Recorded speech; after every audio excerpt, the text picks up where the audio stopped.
My name is Melissa Leger, and this is my ELRC 7503 Instructional Design Project. I've created this project using many different type of resources, and I have saved it in a PDF format to make it easy for a user to follow.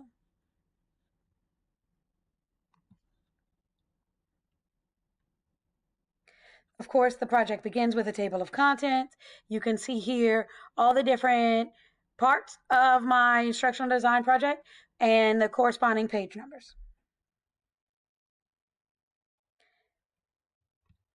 The course I created is an introduction to computers for lower elementary students. It is designed to be taught to second grade students at the beginning of the year, but can be adjusted for third grade students as well. The course aligns to the International Society for Technology in Education standards. The course materials and assessments were created using backwards design, and the course is expected to take about 3 to 4 class periods. Each class period is approximately 45 minutes long. The daily lesson plans at the end of this document account for 30 minutes of the 45-minute class period. The extra 15 minutes is just a buffer I have there to allow students the time needed to do necessary tasks such as log into the computer and navigate to the different documents and the different course materials. This will be most of my students' first time using a computer for educational purposes. Beyond this, their background knowledge when it comes to technology is normally for fun. Apps, games, videos, YouTubes, for fun and entertainment. My course consists of 3 objectives. The first objective is I want students to identify the best tools to complete tasks within a digital assignment within a class period. The rationale behind this is that students enter the second grade and are expected to complete projects on their Chromebook. However, students are not familiar enough with computers to complete the task, regardless of how well they know the learning material. This objective aims to teach students how to use digital tools, such as the Insert Image tool and the Insert Text Box tool to complete an assignment. The second objective is to use a template to complete a digital assignment when given the needed background information. The rationale behind this objective is for students to take the skills they learned from the first objective and scaffold them from being able to articulate how to use the tools. Students will need to focus on the actual skill of inserting images and text box as a template, and any required background information will provide it for them.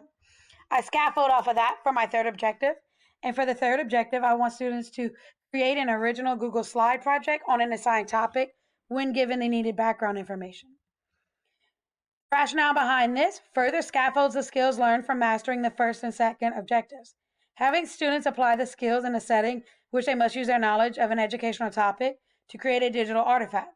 The digital artifact is in the form of a Google Slides presentation, will show how they have mastered the use of the essential tools used in Google Slides. I will use 3 different types of assessments to assess all of the students throughout this. The first one is Nearpod, and anything you see within my document that's highlighted blue is a direct link to the resource page, the appendix, and those have direct links as well to the actual activity or actual resource that can be found in a Google Drive folder. So the first assessment, students will answer open-ended and multiple choice questions using Nearpod. For the second objective, I will assess students using the Google Slides template and the rubric. And for the third objective, I will assess students using a Google Slides project where they have to add the text and images, and again, a rubric.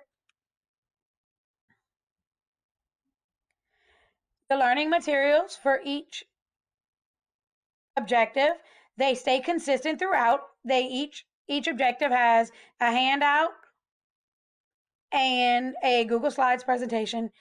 The first objective is the only one that does not include students actually inserting the images, so that objective doesn't have a Google Slides handout or a Google Slides handout or a Google Slides template or a handout to be given to students. But objectives 2 and 3 both have a Google Slides template and a handout that students will need to use. I chose Nearpod as a learning material because I want to grab students' attention, and I feel like that you doing it in the first objective is the best time to do it. I want to grab their attention, I want to hook them into what we're actually doing, and then build upon that hook with objectives 2 and objectives 3. With objective 2, I'm having students work in partners, so I'm scaffolding on what they learned in 1, and I'm using the materials from 1. I'm building upon that knowledge and handing each pair of students will be given an assigned slide number and work together to add appropriate text and images to a collaborative classroom template. And with objective 3, this is where they will really truly dig into it on their own. They're no longer working on it with a partner. They are working on it on their own, creating images, inserting images and text into their Google Slides presentation. They will then transfer that knowledge to their assessment. For I used several different learning strategies throughout this project. Again, if you see something highlighted in blue, you can click on it to bring you to that item. For the learning strategy for objective 1, I chose memorization, and that is truly because it aligns with the remember level of Bloom's taxonomy. It also aligns with the assessment for this objective because students can recall the necessary steps needed to insert images and text into Google Slides. So what I'm going to do is I'm actually going to open that Nearpod just so you can get an idea of what it looks like. This is the student's view. Each one of these blue dots is a different question they will need to answer. There's a video playing, and the video pauses and prompts students to answer. I like Nearpod again because I get that data and I can personalize it and I can remediate it if I need to. For the second objective, I chose cooperative learning and personalized learning as my learning strategies. I chose cooperative learning because it aligns best with all 3 objectives' overall goal. By having students work in groups during the guided practice, students will be able to clear up any misconceptions they have with their peers. I also chose cooperative learning because it's engaging and more likely to transfer more to knowledge for this objective. They'll be able to transfer the knowledge learned here to other platforms and other programs. Chose personalized learning because after working within the group during cooperative learning, the lesson will be adjusted based on the independent practice results. So I'll be able to look at those Google Slides templates, see where they're struggling, and adjust instruction. I also chose cooperative learning and personalized learning for objective 3 for the exact same reasons.